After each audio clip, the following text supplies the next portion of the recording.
नमः। हरिः ओम्। व्यासाय भवनाशाय शेषाय गुणराशये हृद्याय शुद्धविद्याय मध्वाय च नमो नमः। नारायणाय परिपूर्णगुणार्णवाय विश्वोदयस्थितिलयो नियतिप्रदाय ज्ञानप्रदाय विबुधासुरसौख्यदुःख तत्कारणाय वितताय नमो नमस्ते। श्रीगुरुभ्यो नमः। हरिः ओम्।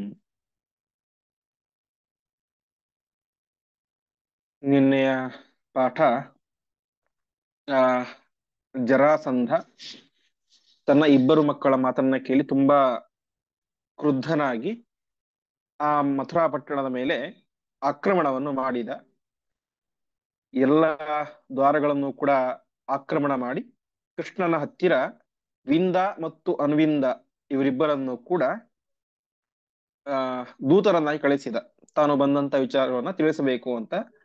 ಆದರೆ ಆ ತಿಳಿಸುವ ವಿಚಾರದಲ್ಲೂ ಕೂಡ ಅಪಹಾಸ್ಯ, ಆಕ್ಷೇಪ, ಅವಮಾನ ಎಲ್ಲವನ್ನು ಕೂಡ ತುಂಬಿಸಿ ಅವನು ಆ ಮಾತನ್ನ ಕಳಿಸ್ತಾನೆ. ನಾನು ತುಂಬಾ ದುರ್ಬಲನಾದಂತಹ ವ್ಯಕ್ತಿ, ಒಂದ್ಸಲ ನನ್ನ ಕಣ್ಣಿಗೆ ಕಾಣಿಸ್ಕೊಂಡ್ಬಿಡು ಸಾಕು, ನಾನು ನನ್ನ ಇಬ್ಬರು ಮಕ್ಕಳನ್ನು ಕರೆದುಕೊಂಡು ಕೂಡ ತಪಸ್ ಮಾಡ್ಲಿಕ್ಕೆ ಅಂತ ಕಾಡಿಗೆ ಹೋಗ್ಬಿಡ್ತೀನಿ ಅಂತ ಈ ರೀತಿಯಾದ ಅಪಹಾಸ್ಯದ ಮಾತನ್ನ ಹೇಳಿ ಕಳಿಸಿದ. ವಿಂದಾನುವಿಂದರು ಕೂಡ ಯಥಾವತ್ತಾಗಿ ಆ ಜರಾಸಂಧನ ಮಾತನ್ನ ಕೃಷ್ಣನ ಮುಂದೆ ಹೇಳಿದರು. ಇಷ್ಟು ಆಗಿತ್ತು. ಇಂದು 19ನೇ ಶ್ಲೋಕ ಪ್ರಾರಂಭ. 14ನೇ ಅಧ್ಯಾಯ 19ನೇ ಶ್ಲೋಕ. ಸಾಕ್ಷೇಪ ಮೀರಿತಮಿದಂ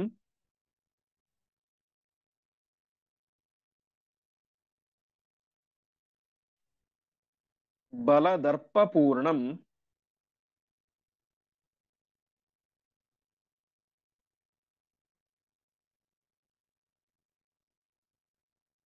ಆತ್ಮಾಪಹಾಸ ಸಹಿತಂ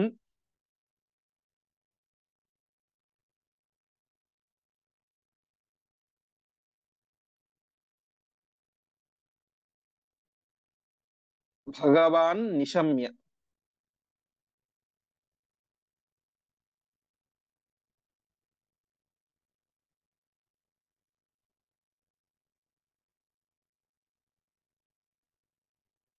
ಸತ್ಯಂ ತದಿತ್ಯುರುವಚೋ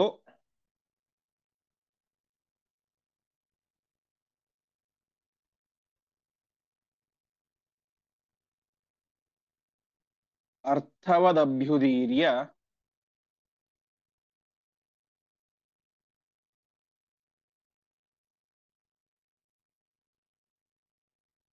ಮಂದಂ ಪ್ರಹಸ್ಯ ನಿರಗಾತ್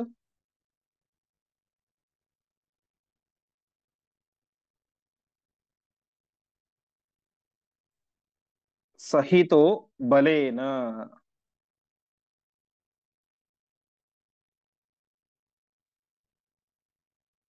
ಪದಚ್ಛೇದ. ಸಾಕ್ಷೇಪಂ ಈರಿತಂ ಇದಂ ಬಲದರ್ಪಪೂರ್ಣಂ ಆತ್ಮಾ ಆತ್ಮಾಪಹಾಸ ಸಹಿತಂ ಭಗವಾನ್ ನಿಶಮ್ಯ. ಸತ್ಯಂ ತತ್ ಇತಿ ಉರುವಚಃ ಅರ್ಥವತ್ ಅಭ್ಯುದೀರ್ಯ ಮಂದಂ ಪ್ರಹಸ್ಯ ನಿರಗಾತ್ ಸಹಿತಃ ಬಲೇನ. ಜರಾಸಂಧನ ಈ ಮಾತು, ಅರ್ಥಾತ್ ಜರಾಸಂಧ ವಿಂದಾನುವಿಂದರ ಮೂಲಕ ಹೇಳಿಸಿದಂತಹ ಮಾತು ಎಂಥದ್ದಾಗಿತ್ತು? ಸಾಕ್ಷೇಪಂ, ಆಕ್ಷೇಪದಿಂದ ಕೂಡಿತ್ತು. ಬಲ ದರ್ಪಪೂರ್ಣ, ಆ ಮಾತಿನಲ್ಲಿ ವಿನಯ ಇರಲಿಲ್ಲ. ಮತ್ತೇನಾಗಿತ್ತು? ಬಲ ಇತ್ತು ಮತ್ತು ಅಹಂಕಾರ ದರ್ಪದಿಂದಾಗಿ ತುಂಬಿತ್ತು. ಮತ್ತು ಆತ್ಮಾಪಹಾಸ ಸಹಿತಂ, ಪರಮಾತ್ಮನನ್ನ ಅಪಹಾಸ್ಯ ಮಾಡ್ಲಿಕ್ಕೆ ಅಂತ ಆ ರೀತಿಯಾದ ಮಾತನ್ನ ಆಡಿದ್ರು. ಇಂತಹ ಮಾತನ್ನು ಪರಮಾತ್ಮ ಶಾಂತವಾಗಿ ಕೇಳಿದ. ಭಗವಾನ್ ನಿಶಮ್ಯ, ನಿಶಮ್ಯ ಅಂದ್ರೆ ಕೇಳಿ. ಕೇಳಿ ಪರಮಾತ್ಮ ಏನಂತ ಅಂದ್ಕೊಂಡ, ಆ ಸತ್ಯಂ ತದಿತ್ಯುರುವಚಃ, ಈ ಮಾತು ಸತ್ಯವಾದದ್ದೇ ಅಂತ. ಯಾಕಂದ್ರೆ ನಾನು ಪರಾಕ್ರಮಿ ಅನ್ನೋದು ಸತ್ಯ, ಕೃಷ್ಣ ಮಹಾಪರಾಕ್ರಮಿ ಅನ್ನೋದು ಕೂಡ ಸತ್ಯ, ಪರಮಾತ್ಮನ ಮುಂದೆ ಜರಾಸಂಧ ಅತ್ಯಂತ ದುರ್ಬಲ ಅನ್ನೋದು ಕೂಡ ಸತ್ಯ. ಹಾಗಾಗಿ ಅವನು ಅಪಹಾಸ್ಯಕ್ಕೆ ಹೇಳಿದರೂ ಕೂಡ ನೀನು ಹೇಳಿದಂತಹ ಮಾತು ಸತ್ಯವಾಗಿ ಆಗಿದೆ ಎಂಬುದಾಗಿ ತಾನೇ ಮಾಡಿದ. ಅರ್ಥವತ್ ವಚಃ ಉದೀರ್ಯ, ಅರ್ಥದಿಂದ ತುಂಬಿದಂತಹ ಮಾತನ್ನ ತಾನು ಹೇಳಿದ. ಅಂದ್ರೆ ಏನು? ನೀನು ಹೇಳಿದ್ದು ಸತ್ಯವಾಗಿದೆ ವಿಂದಾನುವಿಂದರೆ, ನಿಮ್ಮ ರಾಜನಾದಂತಹ ಜರಾಸಂಧ ಹೇಳಿದಂತಹ ಮಾತು ಸತ್ಯವೇ ಆಗಿದೆ. ಯಾಕೆಂದ್ರೆ ಕೃಷ್ಣ ಮಹಾಪರಾಕ್ರಮಶಾಲಿ, ಜರಾಸಂಧ ಉಳಿದವರಿಗೆ ಉಳಿದವರಿಗಿಂತ ಬಲಿಷ್ಠನಾಗಿದ್ದರೂ ಕೂಡ ಪರಮಾತ್ಮನ ಮುಂದೆ, ಶ್ರೀಕೃಷ್ಣ ಪರಮಾತ್ಮನ ಮುಂದೆ ಅತ್ಯಂತ ದುರ್ಬಲ. ಅವನೇ ಹೇಳಿದಂತೆ ದುರ್ಬಲ ತಮ, ಬರೀ ದುರ್ಬಲ ಅಲ್ಲ, ಭಾರೀ ದುರ್ಬಲ, ದುರ್ಬಲರಲ್ಲಿಯೇನೆ ಶ್ರೇಷ್ಠನಾದಂಥವನು. ಅಂದ್ರೆ ಅತ್ಯಂತ ದುರ್ಬಲ ಅಂತ.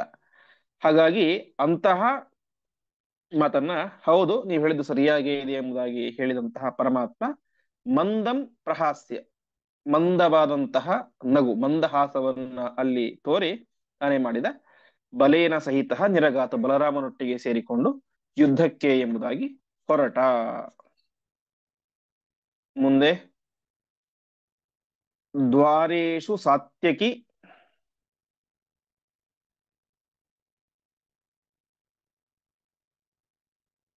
ಪುರಸ್ಸರಮಾತ್ಮ ಸೈನ್ಯಂ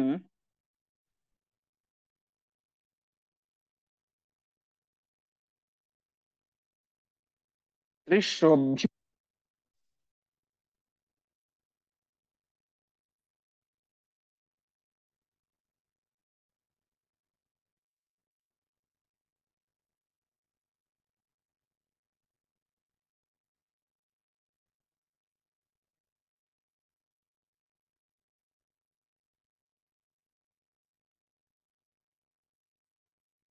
ಭಗವಾನ್ ಸ್ವಯಂ ಉತ್ತರೇಣ, ಭಗವಾನ್ ಸ್ವಯಂ ಉತ್ತರೇಣ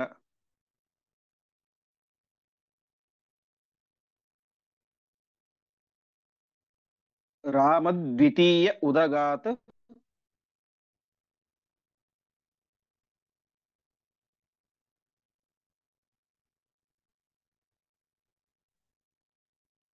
ಮಗಧಾಧಿರಾಜಂ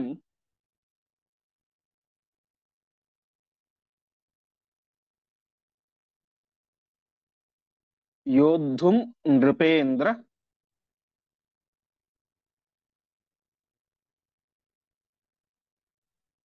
ಕಟಕೇನ ಯುತಂ ಪರೇಶಃ.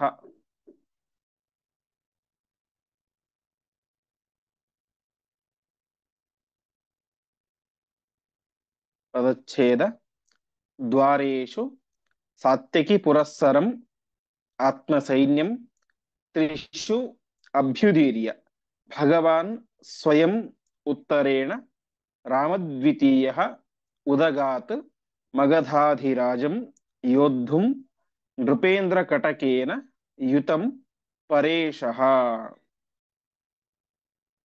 ಪರಮಾತ್ಮನು ಕೂಡ ಯುದ್ಧಕ್ಕೆ ಅಂತ ಸಿದ್ಧನಾದ. ಏನ್ ಮಾಡಿದ? ದ್ವಾರೇಶು ತ್ರಿಷು ಅಂದ್ರೆ ಆ ಪಟ್ಟಣದ ಒಟ್ಟು 4 ದ್ವಾರಗಳು.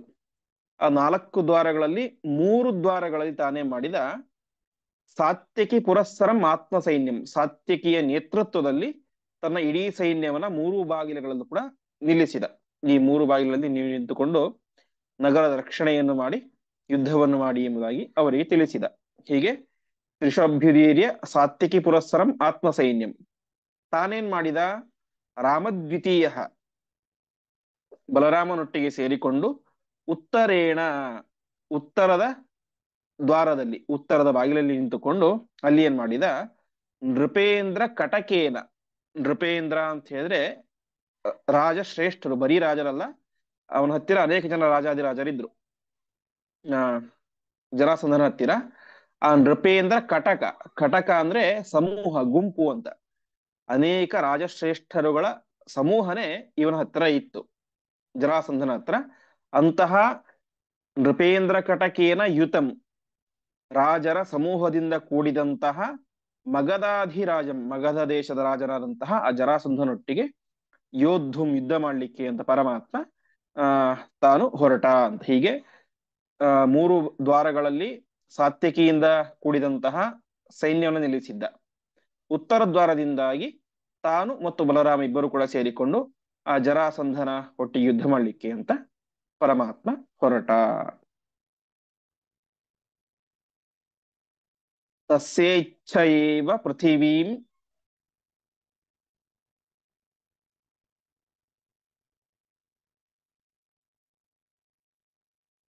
ಅವತೇರುರಾಶು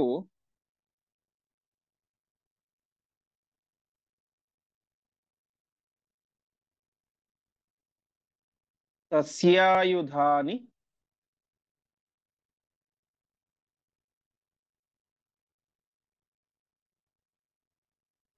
सबलस्य सुभास्वराणि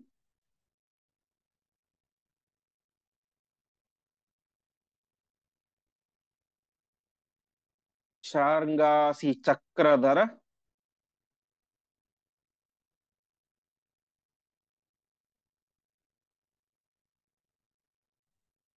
तूणगदा स्वकीयाः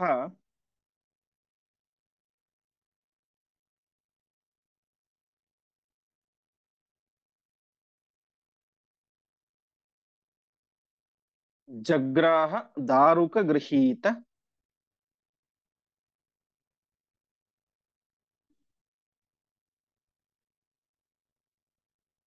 रथे स्थितः सः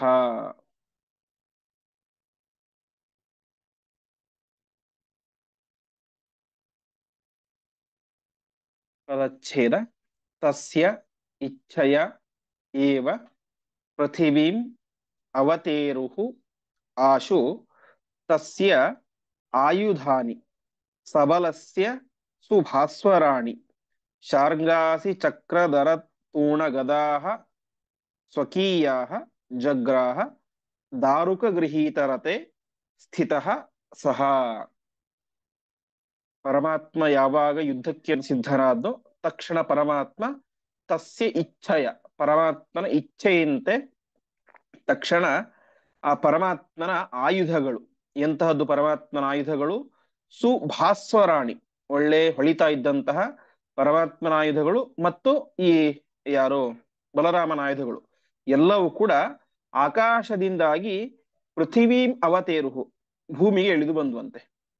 ಪರಮಾತ್ಮನ ಎಲ್ಲ ಆಯುಧಗಳು ಕೂಡ ಮತ್ತು ಬಲರಾಮನ ಆಯುಧಗಳು ಭೂಮಿಗೆ ಇಳಿದು ಬಂದು, ಯಾವ್ದ್ಯಾವ್ದು ಬಂದು ಅಂತ ಹೇಳಿ, ಶಾರ್ಂಗ ಅಂದ್ರೆ ಶಾರ್ಂಗ ಎಂಬಂತಹ ಪರಮಾತ್ಮನ ಧನುಸ್ಸು, ಅದೇ ರೀತಿಯಾಗಿ ಅಸಿ, ಅಸಿ ಅಂತಂದ್ರೆ ಖಡ್ಗ, ನಂದಕ ಎನ್ನುವಂತಹ ಖಡ್ಗ, ಮತ್ತೆ ಚಕ್ರ, ಸುದರ್ಶನ ಚಕ್ರ, ದರ ಅಂದ್ರೆ ಶಂಖ, ಪಾಂಚಜನ್ಯ ಶಂಖ, ಅದೇ ರೀತಿಯಾಗಿ ತೂಣ ಅಂದ್ರೆ ಬಾಣಗಳನ್ನು ಇಟ್ಟುಕೊಳ್ಳುವಂತಹ ಬತ್ತಳಿಕೆ, ಅದೇ ರೀತಿಯಾಗಿ ಗದ, ಕೌಮೋದಕಿ ಎನ್ನುವಂತಹ ಗದೆ.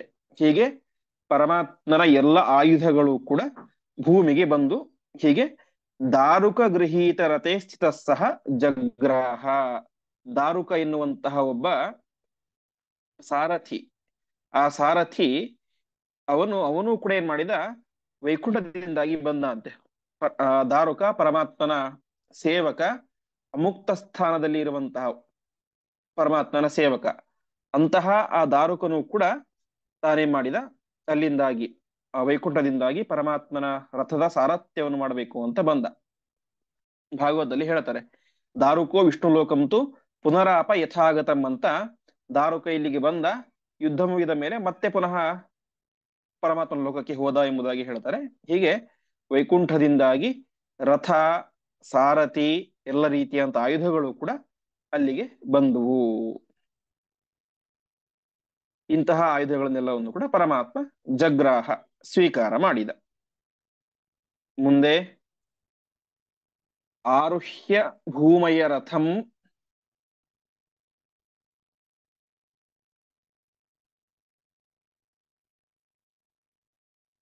ಪ್ರತಿಯುಕ್ತಮಶ್ವೈಃ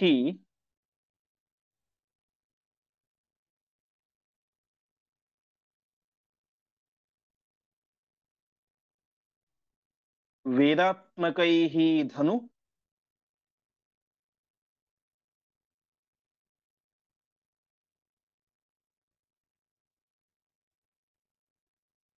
ಅಧಿಜ್ಯಮತ ಪ್ರಗೃಹ್ಯ.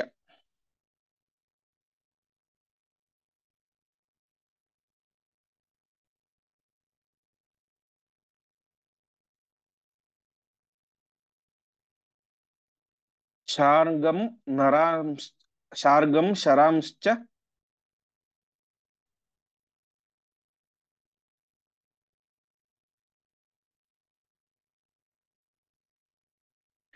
ನಿಶಿತಾನ್ ಮಗದಾದಿರಾಜಂ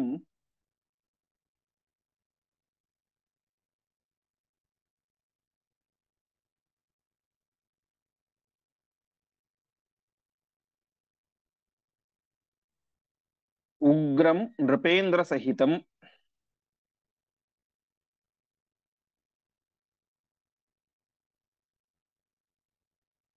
ಪ್ರಯೇಯೌ ಜವೇನ.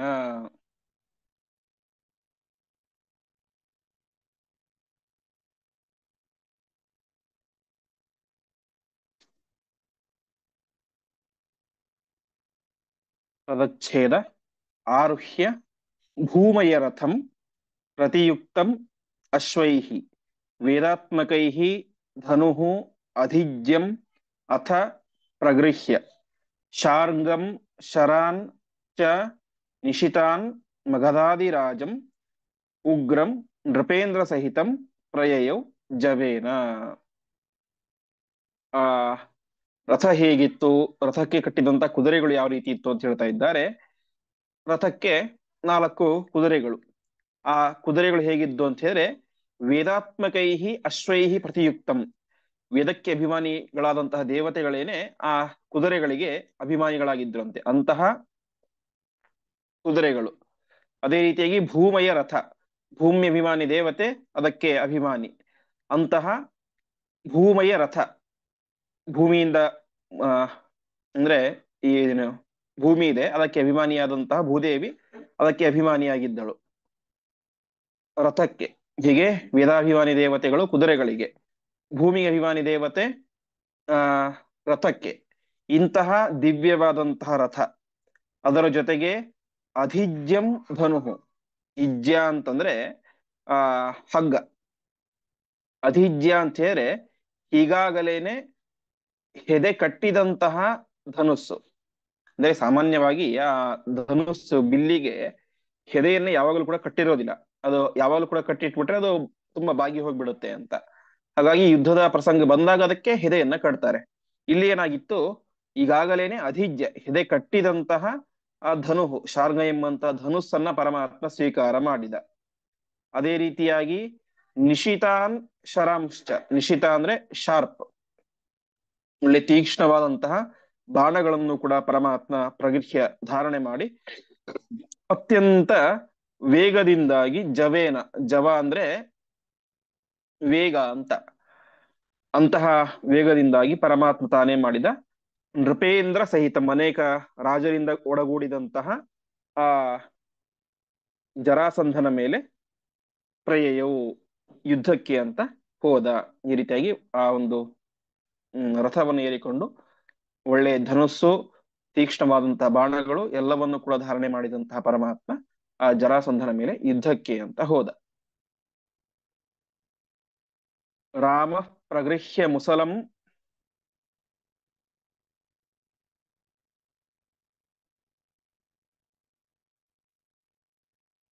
ಸಹಲಂ ಚ ಯಾನಂ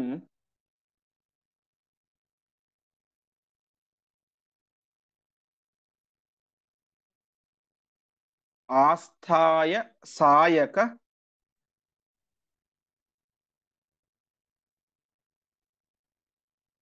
ಶರಾಸನ ತೂಣಯುಕ್ತ.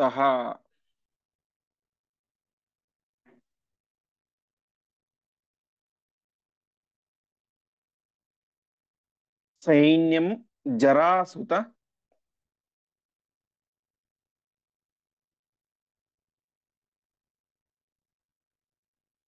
ಸುರಕ್ಷಿತಮಭ್ಯದಾವತ್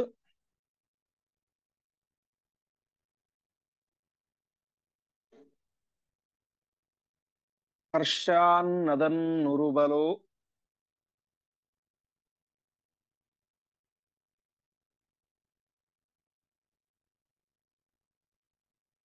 ಅರಿಬಲೈರಧೃಷ್ಯ.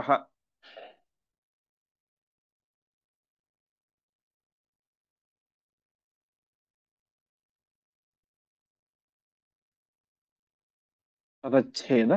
ರಾಮಃ ಪ್ರಗೃಹ್ಯ ಮುಸಲಂ ಸಹಲಂ ಚ ಯಾನಂ ಆಸ್ಥಾಯ ಸಾಯಕ ಶರಾಸನ ತೂಣಯುಕ್ತಃ ಸೈನ್ಯಂ ಜರಾಸುತ ಸುರಕ್ಷಿತಂ ಅಭ್ಯಧಾವತ್ ಹರ್ಷಾತ್ ನದನ್ ಉರುಬಲಃ ಅರಿಬಲೈಹಿ ಅದೃಶ್ಯ.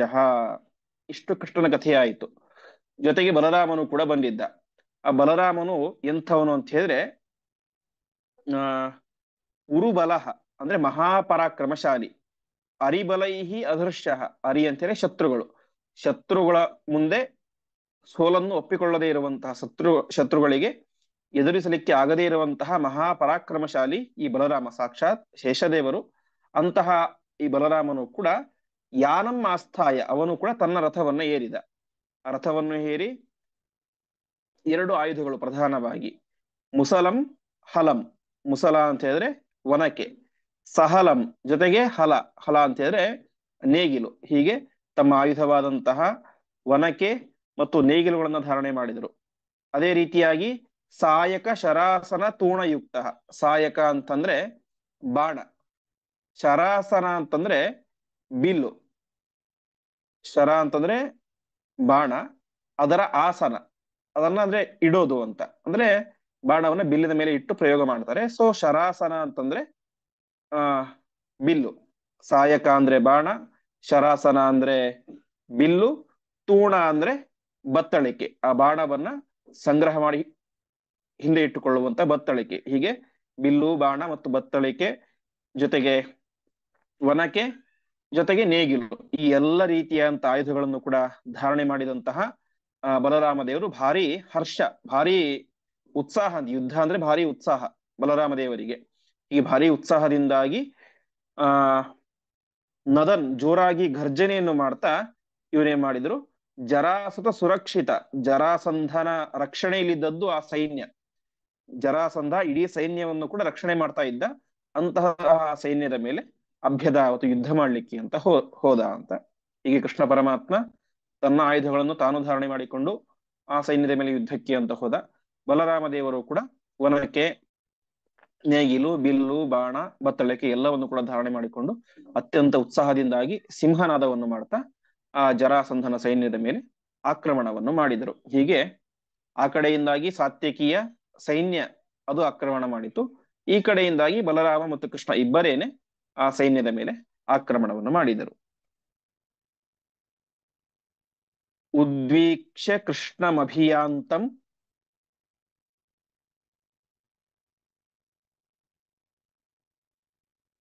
ಅನಂತ ಶಕ್ತಿಂ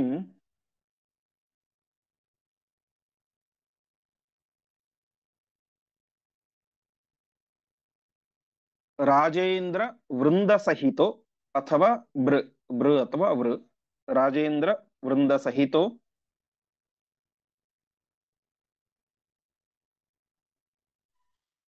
ಮಗಧಾಧಿರಾಜ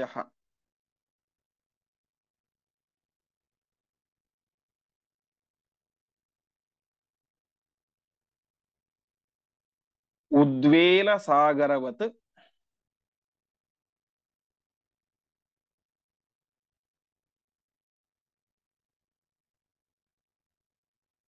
ಆಶ್ವಭೀಯಾಯ ಕೋಪಾತ್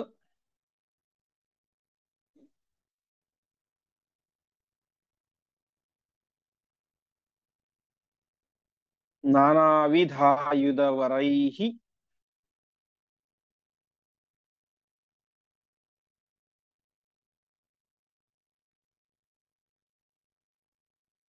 ಅಭಿವರ್ಷಮಾಣಃ.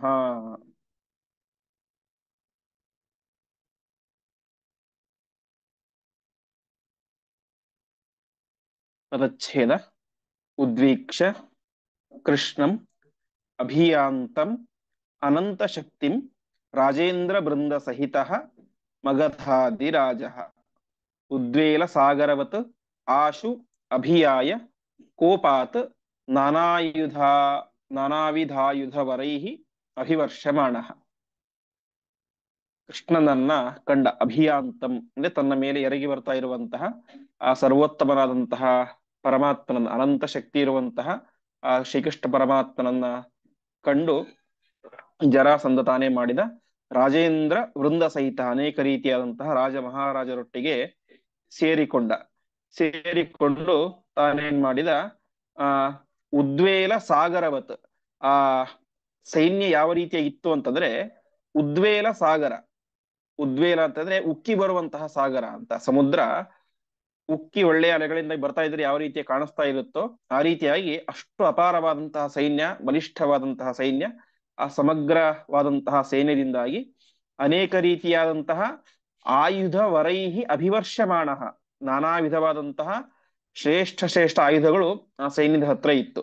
ಹೀಗೆ ಆ ಶ್ರೀಕೃಷ್ಣ ಪರಮಾತ್ಮನ ಮೇಲೆ ಇವನೇನ್ ಮಾಡಿದ, ಅನೇಕ ರೀತಿಯಂತ ಆಯುಧಗಳನ್ನ ಅಭಿವರ್ಷಮಾಣ, ಮಳೆಯಂತೆ ಸುರಿಸಿದ. ಅರ್ಥಾತ್ ಶ್ರೀಕೃಷ್ಣ ಪರಮಾತ್ಮನ ಮೇಲೆ ಅನೇಕ ರೀತಿಯಂತ ಆಯುಧಗಳನ್ನ ಪ್ರಯೋಗ ಮಾಡಿದ. ಮುಂದೆ ತಂವೈ ಚುಕೋಪಯಿಷು,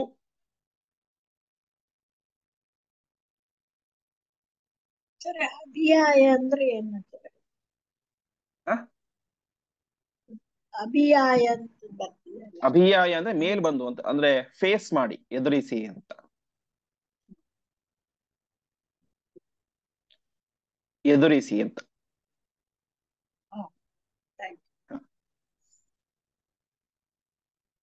ತಂವೈ ಚುಕೋಪಯಿಷು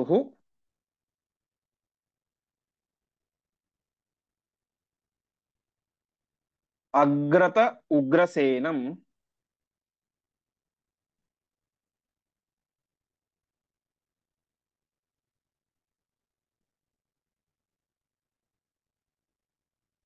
ಕೃಷ್ಣೋ ನಿಧಾಯ ಸಮಗಾತ್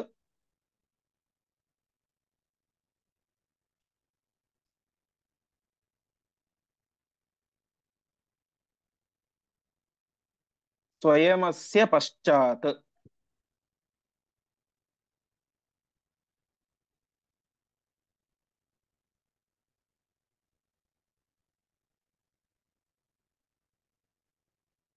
ದೃಷ್ಟ್ವಾಗ್ರತೋ ಮಗಧರಾಟ್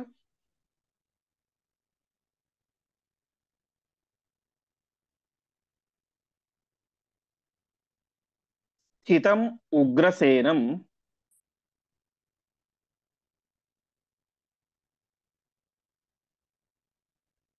ಕೋಪಾತ್ ಚಲತ್ತನುರಿದಂ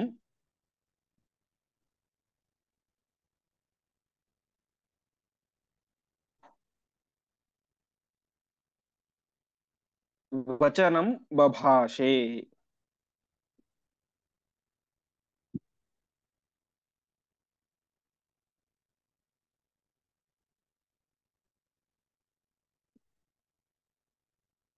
ತಂ ಪದಚ್ಛೇದ. ತಂ ವೈ ಚುಕೋಪಯಿಷು ಅಗ್ರತಃ ಉಗ್ರಸೇನಂ ಕೃಷ್ಣಃ ನಿಧಾಯ ಸಮಗಾತ್ ಸ್ವಯಂ ಅಸ್ಯ ಪಶ್ಚಾತ್ ದೃಷ್ಟ್ವಾ ಅಗ್ರತಃ ಮಗಧರಾಟ್ ಸ್ಥಿತಂ ಉಗ್ರಸೇನಂ ಕೋಪಾತ್ ಚಲತ್ತನುಃ ಇದಂ ವಚನಂ ಬಭಾಷೆ. ಕೃಷ್ಣ ಈ ಸಂದರ್ಭದಲ್ಲಿ ತಾನೇ ಮಾಡಿದ, ಈಗಾಗಲೇನೆ ಮೊದಲೇ ತುಂಬಾ ಸಿಟ್ಟು ಬಂದ್ಬಿಟ್ಟಿದೆ ಜರಾಸಂಧನಿಗೆ. ಅವನಿಗೆ ಇನ್ನಷ್ಟು ತಂ ಚುಕೋಪಯಿಷು, ಅವನಿಗೆ ಕೋಪವನ್ನು ಇನ್ನಷ್ಟು ಭರಿಸಬೇಕು ಅಂತ ತೀರ್ಮಾನ ಮಾಡಿದಂತಹ ಪರಮಾತ್ಮ ತಾನೇನ್ ಮಾಡಿದ, ಅಗ್ರತಃ ಉಗ್ರಸೇನಂ ನಿಧಾಯ, ಉಗ್ರಸೇನ ಸ್ವಲ್ಪ ಹಿಂದ್ಗಡೆ ನಿಂತ್ಕೊಂಡು ಯುದ್ಧ ಮಾಡ್ತಾ ಇದ್ದ. ಈ ಜರಾಸಂಧನಿಗೆ ಸಿಟ್ಟು ಬರ್ಸ್ಬೇಕು ಅಂತ ಉಗ್ರಸೇನನನ್ನ ಮುಂದಿಟ್ಕೊಂಡ ಅಂತೆ. ಅರ್ಥಾತ್ ಉಗ್ರಸೇನ ಸೈನ್ಯದ ಎದುರಿಗೆ ನಿಂತಿದ್ದಾನೆ. ಉಗ್ರಸೇನ ಏನಾಗ್ಬೇಕು, ಜರಾಸಂಧನಿಗೆ ಬೀಗ ಆಗ್ಬೇಕು. ಜರಾಸಂಧ ತನ್ನ ಇಬ್ಬರು ಮಕ್ಕಳನ್ನು ಕೂಡ ಈ ಉಗ್ರಸೇನನ ಮಗನಾದಂತಹ ಕಂಸನಿಗೆ ಕೊಟ್ಟಿದ್ದ. ಕಂಸ ಉಗ್ರಸೇನನ ಮಗ. ಹಾಗಾಗಿ ಏನ್ ಮಾಡಿದ ಕೃಷ್ಣ, ಜರಾಸಂಧನಿಗೆ ಸಿಟ್ಟು ತರಿಸ್ಬೇಕು ಅಂತ ಉಗ್ರಸೇನನನ್ನ ಮುಂದಿಟ್ಟುಕೊಂಡ. ತಾನೇನ್ ಮಾಡಿದ, ಅಸ್ಯ ಪಶ್ಚಾತ್, ತಾನು ಅವನ ಪಶ್ಚಾತ್ ಅಂದ್ರೆ ಹಿಂದೆ, ಹಿಂದೆಯಿಂದ ಯುದ್ಧ ಮಾಡ್ಲಿಕ್ಕೆ ಅಂತ ಬಂದ. ಜರಾಸಂಧ ನೋಡಿದ ತನ್ನ ಎದುರುಗಡೆ ಯಾರು ನಿಂತಿದ್ದಾರೆ, ಅಗ್ರತಃ ಸ್ಥಿತಂ ಉಗ್ರಸೇನಂ, ಮುಂದೆ ಇರುವಂತಹ ಉಗ್ರಸೇನನ ಆ ಮಗಧರಾಟ್, ಮಗಧ ದೇಶದ ರಾಜನಾದಂತಹ ಜರಾಸಂಧ ನೋಡಿದ. ಅವನಿಗೇನಾಯ್ತು, ಕೋಪಾತ್ ಚಲತ್ತನು, ಭಾರಿ ಕೋಪ ಬಂತು. ಅದರಿಂದಾಗಿ ಅವನ ತನು, ಶರೀರ ಚಲತ್, ನಡಗ್ಲಿಕ್ಕೆ ಶುರುವಾಯಿತು. ಅಂದ್ರೆ ಕೋಪದಿಂದಾಗಿ ಅವನ ಶರೀರ ನಡಗ್ಲಿಕ್ಕೆ ಶುರುವಾಯಿತು. ನಡುಗ್ತಾ ಅವನೇನ್ ಮಾಡಿದ, ಇದಂ ವಚನಂ ಬಭಾಷೆ, ಈ ಮಾತನ್ನ ಹೇಳಿದ. ಉಗ್ರಸೇನನಿಗೆ ಈ ಮಾತನ್ನ ಹೇಳಿದ. ಏನ್ ಹೇಳಿದ, ಪಾಪಾಪಯಾಹಿ ಪುರತೋ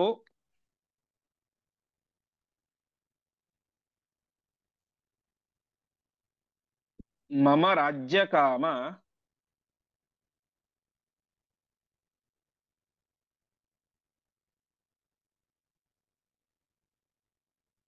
ನಿರ್ಲಜ್ಜ ಪುತ್ರವಧ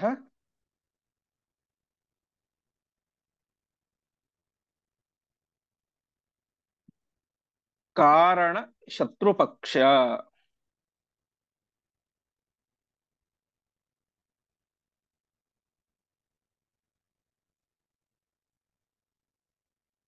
ತ್ವಂ ಜೀರ್ಣ ಬಸ್ತ ಸದೃಶಃ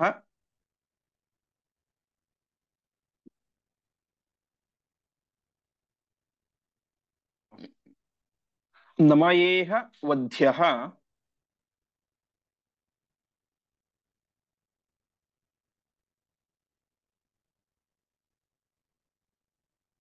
ಸಿಂಹೋ ಹಿ ಸಿಂಹಮಭಿಯಾತಿ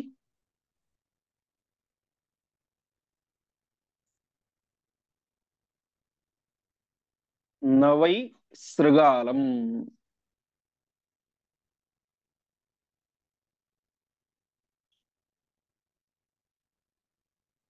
ಪದಚ್ಛೇದ.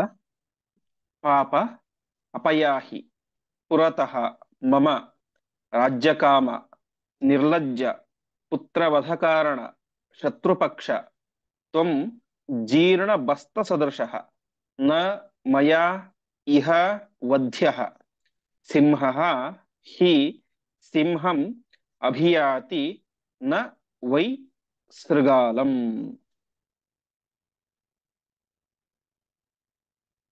ಜರಾಸಂಧ ಉಗ್ರಸೇನನನ್ನ ಅನೇಕ ರೀತಿಯಾಗಿ ಬೈತಾ ಇದ್ದಾನೆ. ಏನಂತ ಬೈತಾ ಇದ್ದಾನೆ?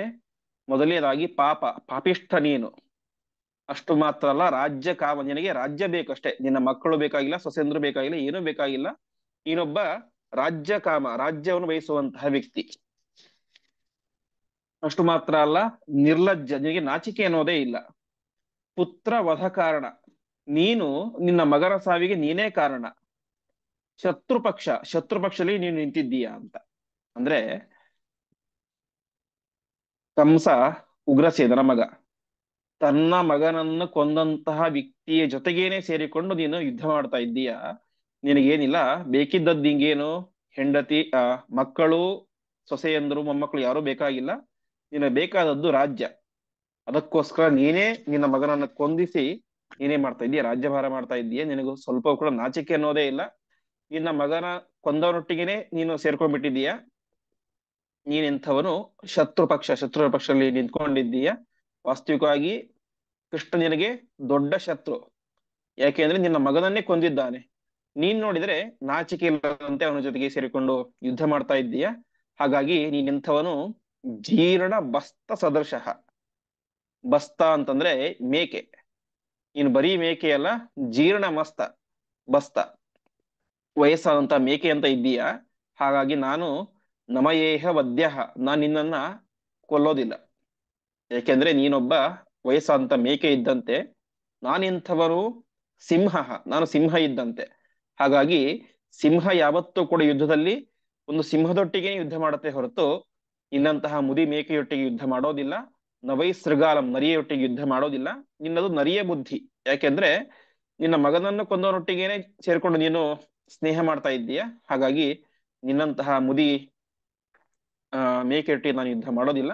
ಹಾಗಾಗಿ ನೀನು ಪಕ್ಕದಲ್ಲಿ ಹೋಗು, ನಾನು ಸಿಂಹ ಇದ್ದಂತೆ ಸಿಂಹವಾದಂತಹ, ಇನ್ನೊಂದು ಸಿಂಹವಾದಂತಹ ಈ ಕೃಷ್ಣನೊಟ್ಟಿಗೆ ನಾನು ಯುದ್ಧ ಮಾಡ್ತೇನೆ ಎಂಬುದಾಗಿ ಆ ಉಗ್ರಸೇನನ ಮೇಲೆ ಒಂದು ಸಹಜವಾದಂತಹ ಆಕ್ಷೇಪವನ್ನು ಮಾಡ್ತಾನೆ. ಯಾರಿಗೇ ಆಗಲಿ ತನ್ನ ಮಗ ಎಷ್ಟೇ ದುಷ್ಟನಾಗಿದ್ದರೂ ಕೂಡ ಆ ಸಹಜವಾಗಿ ಪುತ್ರನ ಮೇಲೆ ಸ್ನೇಹ ಇದ್ದೇ ಇರುತ್ತೆ. ಜೊತೆಗೆ ಇವನು ಕೂಡ ಬೀಗರಾಗ್ಬೇಕು. ಜರಾಸಂಧ ತನ್ನ ಇಬ್ಬರು ಹೆಣ್ಣು ಮಕ್ಕಳನ್ನು ಕೂಡ ಕಂಸನಿಗೆ ಕೊಟ್ಟಿದ್ದ. ಆದರೆ ಈಗ ಸೊಸೆಯಂದಿರು ವಿಧವೆಯರಾಗಿ ದುಃಖ ಪಡ್ತಾ ಇದ್ದಾರೆ. ಆ ಸಂದರ್ಭದಲ್ಲಿ ಅವರನ್ನು ಸಾಂತ್ವನ ಪಡಿಸುವುದನ್ನು ಬಿಟ್ಟು ಉಗ್ರಸೇನ ಅವರನ್ನು ಕೊಂದವರ ಒಟ್ಟಿಗೆನೆ ನಿಂತುಕೊಂಡು ಯುದ್ಧ ಮಾಡ್ತಾ ಇದ್ದಾನೆ ಎನ್ನುವಂತಹ ಒಂದು ಸಿಟ್ಟನ್ನು ತೋರಿಸಿದ. ಆದರೆ ಉಗ್ರಸೇನ ಎಷ್ಟು ಪ್ರಾಮಾಣಿಕ ಅಂತಂದ್ರೆ, ಅವನಿಗೆ ತನ್ನ ಮಗ ದುಷ್ಟ ಅಂತ ಗೊತ್ತಿತ್ತು. ಹಾಗಾಗಿ ಅಂತಹ ದುಷ್ಟನಾದಂತಹ ನನ್ನ ಮಗನನ್ನ ಕೃಷ್ಣ ಸಂಹಾರ ಮಾಡಿದ್ದಾನೆ, ಅದರಲ್ಲಿ ಏನೂ ತಪ್ಪಿಲ್ಲ. ಕಂಸನನ್ನ ಕೃಷ್ಣ ಸಂಹಾರ ಮಾಡಿದ್ರಿಂದಾಗಿ ದುಃಖ ಆಗುತ್ತೆ. ಆದರೆ ಆ ದುಃಖಕ್ಕಿಂತಲೂ ಕೂಡ ಕಂಸ ಸತ್ತಿದ್ದಕ್ಕೆ ದೇಶಕ್ಕೆ, ನಮ್ಮ ರಾಜ್ಯಕ್ಕೆ, ಎಲ್ಲರಿಗೂ ಕೂಡ ಒಳ್ಳೇದೇ ಆಯ್ತು ಎನ್ನುವಂತ ಭಾವನೆಯಿಂದಾಗಿ ಆ ಉಗ್ರಸೇನ ಕೃಷ್ಣನ ಮೇಲೆ ಸ್ವಲ್ಪವೂ ಬೇಸರಗೊಳ್ಳಿಲ್ಲ, ಸಿಟ್ಟನ್ನು ಮಾಡ್ಕೊಳ್ಳಿಲ್ಲ. ಹೊರತಾಗಿ ಆ ಕಂಸ ಸತ್ತಿದ್ರಿಂದಾಗಿ ಒಳ್ಳೆಯದೇ ಆಯಿತು, ರಾಜ್ಯಕ್ಕೆ ಶಾಂತಿ ಆಯಿತು ಎನ್ನುವಂತ ಭಾವನೆಯಿಂದಾಗಿ ಕೃಷ್ಣನೊಟ್ಟಿಗೆ ಅತ್ಯಂತ ಸ್ನೇಹದಿಂದಾಗಿಯೇ ಇದ್ದ ಉಗ್ರಸೇನ. ಇಂತಹ ಉಗ್ರಸೇನನಿಗೆ ಜರಾಸಂಧ ಈ ರೀತಿಯಾದಂತಹ ಮಾತುಗಳನ್ನ ಆಡಿದ. ಇದಾದ ಮೇಲೆ ಮತ್ತೆ ಉಗ್ರಸೇನ ಆ ಜರಾಸಂಧನ ಮೇಲೆ ಅನೇಕ ರೀತಿಯಾದಂತಹ ಬಾಣಗಳನ್ನ ಪ್ರಯೋಗ ಮಾಡ್ತಾನೆ. ಆ ವಿಚಾರವನ್ನು ಮತ್ತೆ ನಾಳೆ ಪಾಠದಲ್ಲಿ ನೋಡೋಣ ಎಂಬುದಾಗಿ ಹೇಳುತ್ತಾ ಇಂದಿನ ಪಾಠ